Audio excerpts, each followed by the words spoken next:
E agora a gente tem entrevista importante chegando, né, Dani? É isso. Nesta semana, a Polícia Federal realizou uma operação contra um grupo de empresários que teria defendido um golpe de Estado em caso de vitória do ex-presidente Lula nas eleições.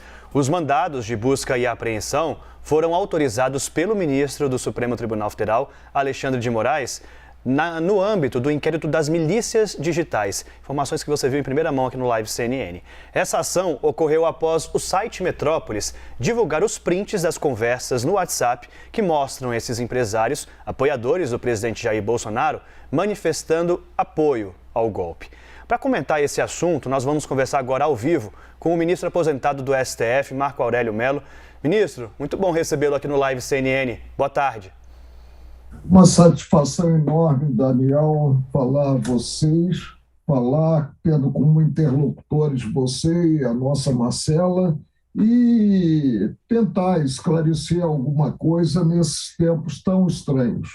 Ministro, eu me lembro bem quando o Supremo analisou se aquele inquérito das chamadas fake news, que o senhor apelidou de inquérito do fim do mundo, ia prosseguir ou não, porque não tinha partido da Procuradoria-Geral da República e o senhor foi o único voto contrário a essa investigação. O senhor vê semelhança daquela investigação com essa de agora?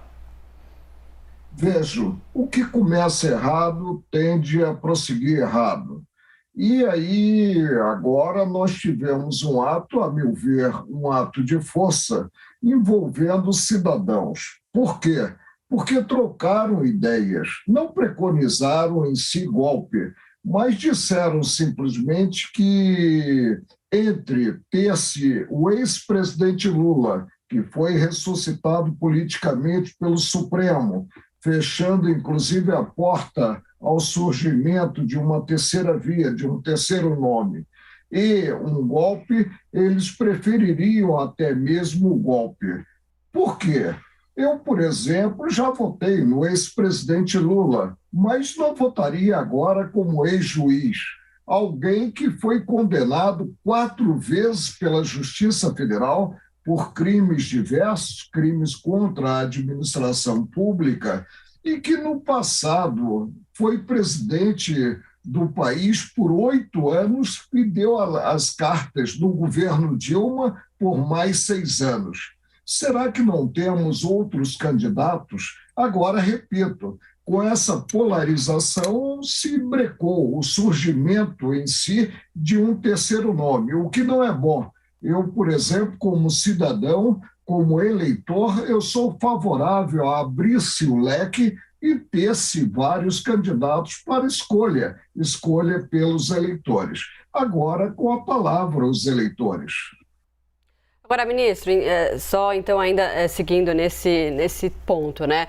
O PGR, Procurador-Geral da República, Augusto Aras, ele disse que não foi notificado formalmente dessa operação, o que seria um trâmite normal.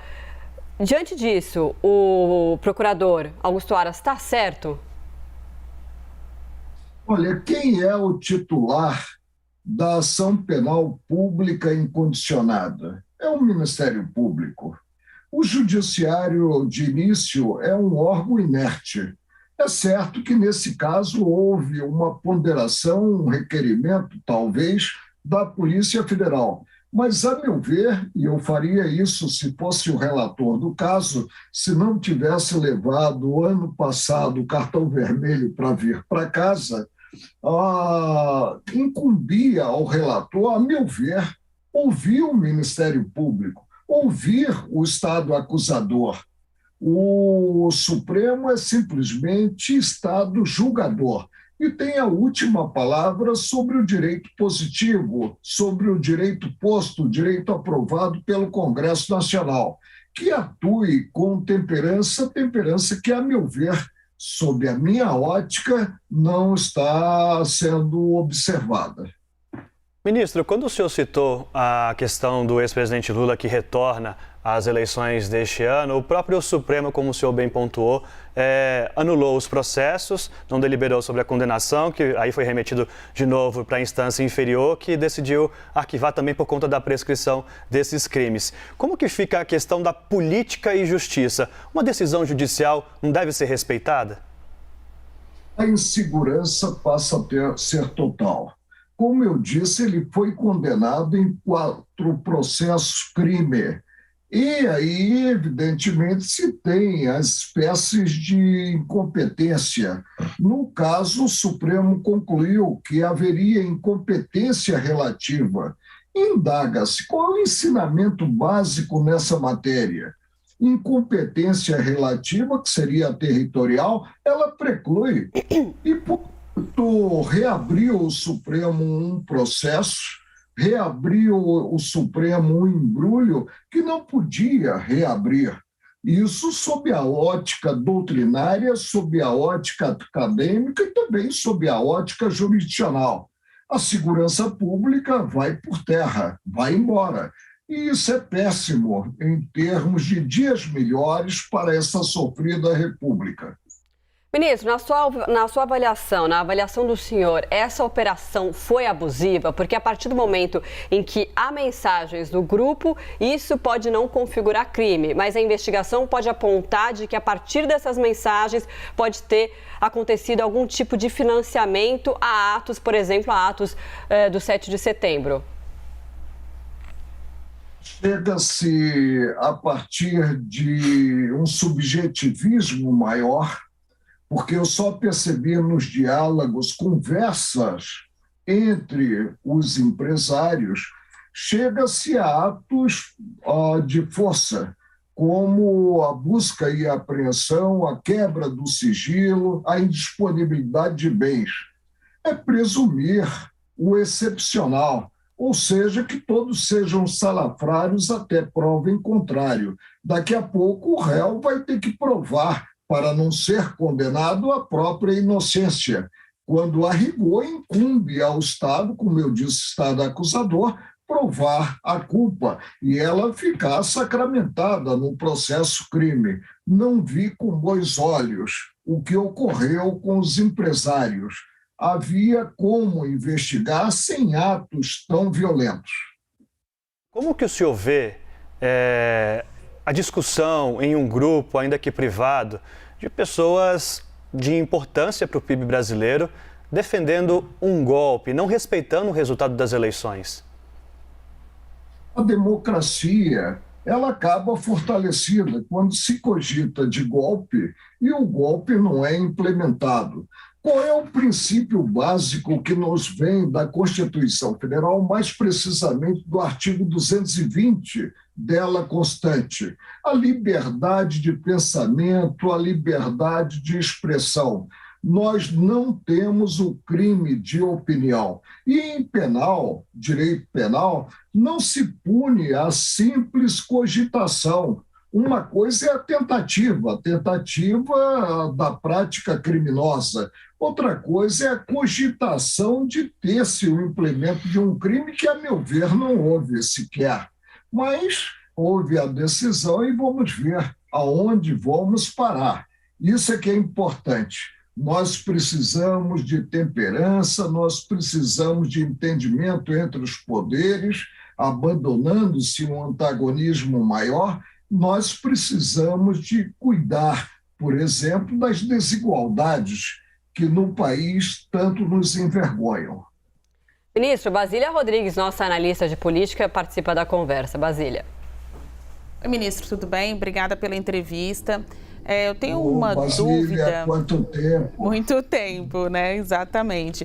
Levando em consideração a sua experiência na área jurídica, são 42 anos de magistratura, foram 42 anos de magistratura. Durante a pandemia, o senhor era um defensor do isolamento, das medidas contra a Covid-19. O senhor aceitaria fazer parte de algum governo na condição de ministro da Justiça? Por exemplo, se reeleito, Bolsonaro fizesse esse convite ao senhor, o senhor toparia ser ministro da Justiça de Bolsonaro? Ocupei por 31 anos cadeira no Supremo e não se vira as costas à cadeira e devo preservá-la. Jamais seria auxiliar do presidente da República, seria desmerecer a ocupação da cadeira.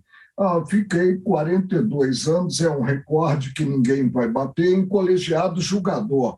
E sempre atuei com pureza d'alma, com desassombro, revelando o que penso, em contato com a imprensa, que reconheço que presta um serviço à democracia inexcedível, e estou participando da vida pública, mas dessa forma. E digo a você que não sou filiado a qualquer partido, eu sou um eleitor. E digo também que em 2017, fechando o seminário em Coimbra, eu tive que falar sobre essa tendência de eleger-se populista de direita. E, nesse encerramento, eu aí discorri sobre os Estados Unidos, a Polônia, a Bulgária, e disse, ficou nos anais da Universidade de Coimbra, que temia pelo Brasil eleger presidente da República o deputado federal Jair Bolsonaro. Mas foi eleito, é o nosso presidente, é o meu presidente, é o presidente dos brasileiros. E o mandato tem que ser respeitado, e ele se apresentando como candidato à reeleição, aí sim, darmos a palavra aos eleitores em geral. Ministro, se vê na condição de ministro da Justiça, só mesmo uma curiosidade, o senhor se vê na condição de ministro da Justiça num futuro governo? Jamais, seja qual for o governo, eu estou muito contente com a aposentadoria. Preocupavam-se alguns familiares quanto à minha inatividade, e essa inatividade não há.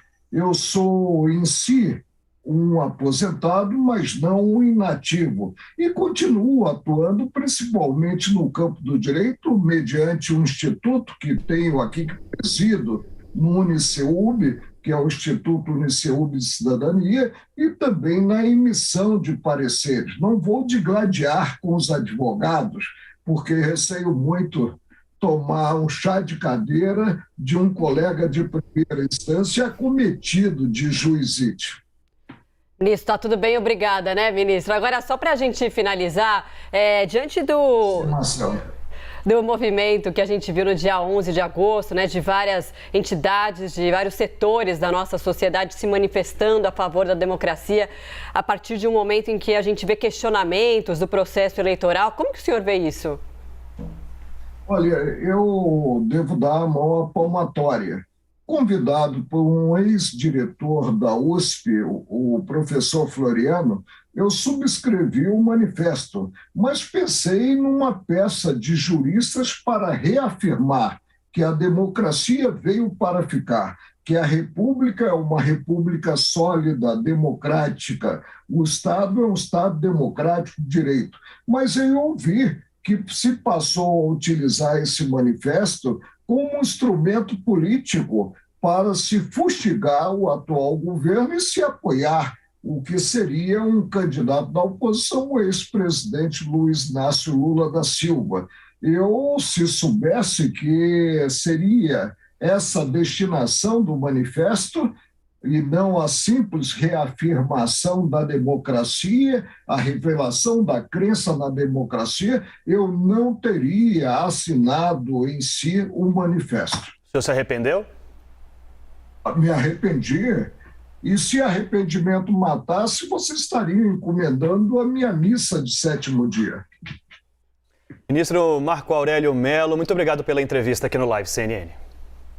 Sempre à disposição da CNN nesse serviço maravilhoso de utilidade pública que é prestado.